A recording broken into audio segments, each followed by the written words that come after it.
These watering can heaters, last season the rabbits chewed through them and destroyed the cord, and I gotta try to fix it. I tried once already, I didn't get it. I'm gonna go ahead and put heat mats underneath the watering cans and see if that works. And if that doesn't work, if it's not warm enough, it might not be. I tried one last year and it didn't seem to do it. But I'm gonna try it and see if I can get it better this year and it keeps it warm. If not, I'm gonna order a couple more to keep the water thawed. With the rabbits, now I have them so that the cords are nowhere running by them at all. On the ground, all the cords are secured, tucked away, or taped over.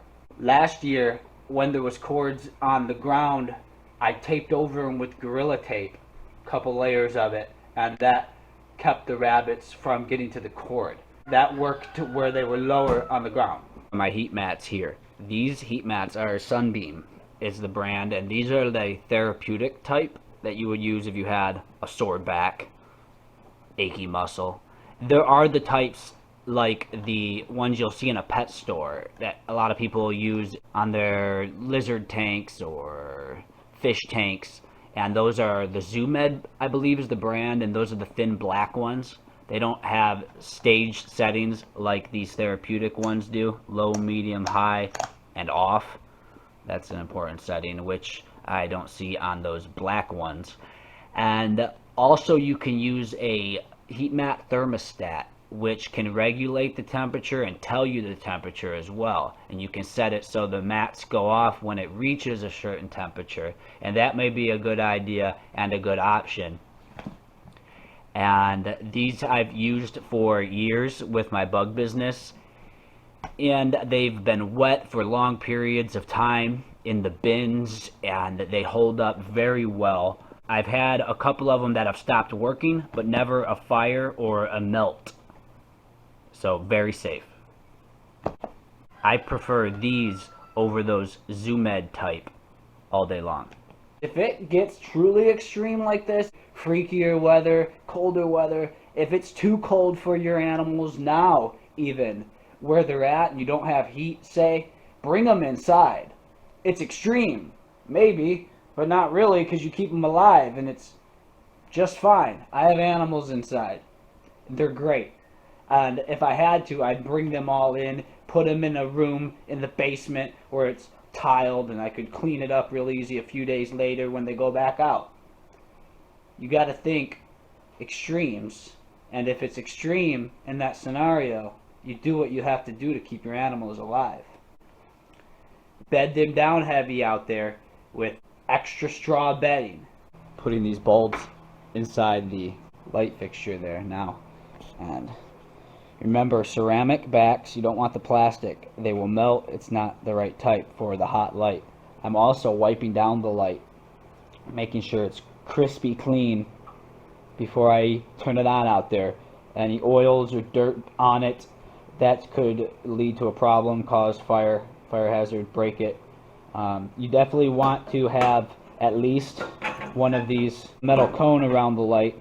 Preferably you want a cage around the light, just in case an animal bumps into it, breaks it. You want to protect the light. When you go to hook up your light and attach it to something, also secure the light with a zip tie or string and tie it through somewhere on the fixture so that if an animal bumps into it, it doesn't fall off.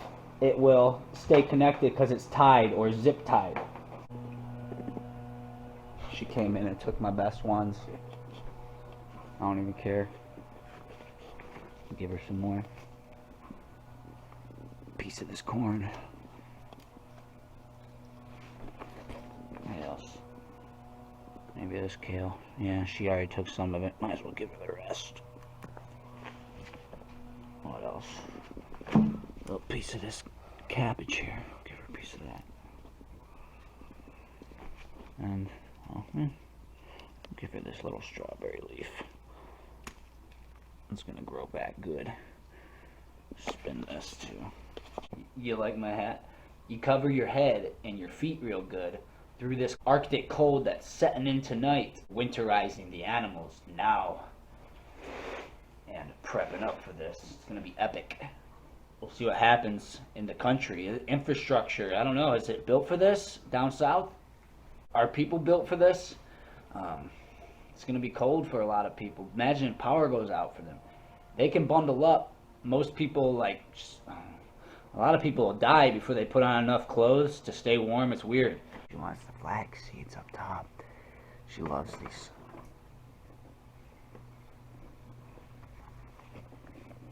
Those ones are all going out for the animals outside. But for a minute here, get this last light fixture together. 3 of them, 2 go all out there. Ducks and the chickens will get one. The ducks primarily are more sensitive, it seems. It feels like they would be. I don't know. Maybe not. Maybe they're thicker. Hard to say. I don't really even know. But I'm going to set them all up so they have the option to get up and under. Especially for the next couple days when this cold Arctic blast comes rolling in, and with the wind chill. On this light fixture, it was loose a little bit here at the ceramic. It's 2 pieces that connect. One piece sits in like a male section, and this piece on the back is a female section, and they screw together. So I tightened that, make sure it's all tight. See here, that is my garage, and I can see the animals, and this is the deck. Under the deck out there is the other run where the tractor is, upper section here. Eyes, good. I have smoke alarms I'm going to be setting up, 1 in the garage, 1 under the deck, and then 1 in the tractor where the 3 heat lamps are going to go. So I'm real close. Here walks inside, and then it walks in right here. My room there, grow room, real close. The sound of the alarm I'll likely hear if there's ever an issue, and the animals would hear, I'm sure. So that is really good to have, to know immediately if there's ever a fire issue. Basic smoke alarm, I'm hoping they stay fine and they work. I'll test them through the cold, and hopefully the cold doesn't affect their function. It's the 23rd. This is the big morning of our bomb cyclone. It's -10 is the real feel with the wind chill. I guess it's actually 10 degrees, but the wind. And then the snow, I've got maybe a few inches out here. That's not the big deal. The big deal is I'm winterizing. Well, I hooked up all the lights last night, the heat lamps. And I gotta hook up some heat mats this morning before they start laying for the next few days. Now, you see over here, I put this heat lamp here. They haven't really been under it, I noticed, this morning yet. It's not really that cold, all things considering. The animals can withstand pretty cold temperatures as long as you keep the wind off them. That's that wind chill. Rabbits can withstand really cold temperatures. Chickens do really well in cold. You don't want to get them too cold. You don't want chicken popsicles. The lights, so you see I secured it with a zip tie, well, a few zip ties, so that way it doesn't fall off, doesn't get knocked into and bump down and break. And this fixture has the ceramic and the cage around it, extra protection, ceramic back, definitely necessary. I'm gonna put a heat mat in here in this hutch, in that box they lay, and then there's a box back there where they lay, and a spot back there even where they lay. So I'll hook up a few spots in here with heat mats here in a moment. And out here, I'll show you what's going on. Under the deck, the coop where the ducks are and a few chickens, this is a heat mat underneath these boxes. These are nesting boxes, and the heat mat is down there staying warm for the eggs. That's already on and connected. Then in here, you see there's another heat lamp. And the animals, I threw extra bedding in here, give them a nice thick bedding. The heat lamps are all secure, zip tied up into place so that they don't fall. And then out here, look, duck's poking her head out. Now I got hoses that I keep inside right now during this cold, so I can bring them out during the day. They're not frozen, and they'll run water, so I can fill the pools. It's windy. It is windy. They say that we are at risk for, you know, power outages because of this wind. And then down over here are these ducks. So these are my other set of ducks. And when winterizing them. Okay, move that. Now you see I pulled this tarp down. It's over the side of this tractor, covering all the sides. And then down and in. See, there's a light. And then bedding down. You see where the snow meets the bedding, where it melted under the light. I'm gonna put another wall here to even further block it off and give them just the door access, a little spot to get in and out. And they have a pool as well over here.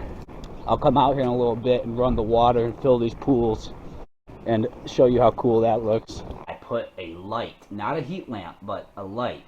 It's a construction light that's out with my chickens, and I have it so it's turning on around 4 o'clock before it gets dark, and then it stays on till like 9:30, and that provides them light so that they're up and active when it's dark outside, because here in Michigan it's dark like 4 o'clock, and that keeps them active for them to eat and run around, and then they lay more. They lay consistently, like as if it was summertime still. And that way I get egg production all through the winter. They're not even slowing down. I'm getting tons and tons of eggs. So that's something you can do. And you know, some people might say, hey, that's not good for the chickens or something like that. But you know, what do chickens do in tropical climates? What do they do where it's warm all year long? I'm sure they continue to lay all year long. You know, chickens only live for a finite time. They have a certain amount of eggs in them. They lay through them. Then the chickens are done laying. I'm pretty sure if you keep them happy and healthy and give them 6-8 hours at least of sleep time, they will stay healthy. They can lay through the winter. I think that that's kind of like a common misconception, like a myth, that it's not good for them to do that for the winter. I don't know. Maybe I'm wrong. But I feel like I want egg production still. I'm feeding these bad boys. They need to produce. With their feed bowls and their water bowls. And getting all that really nice and tucked in here with them. Hi, babies. I love you. Isn't it cold out here? Oh my gosh. What's happening? So I gotta fill this and top this.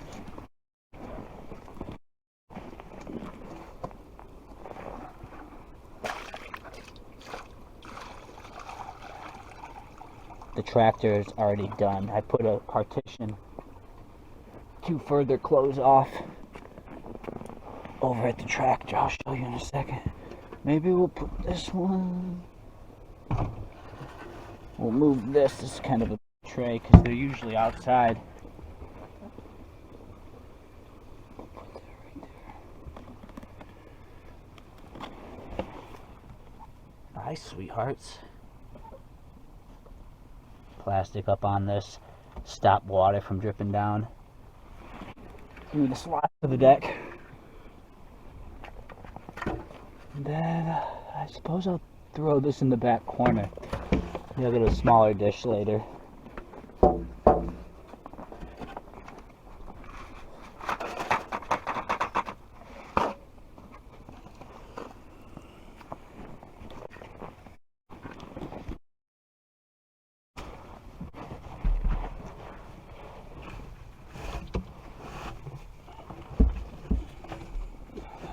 That back there.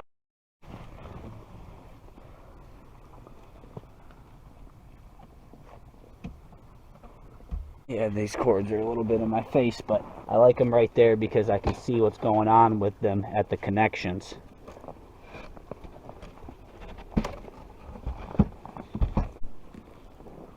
And then over here.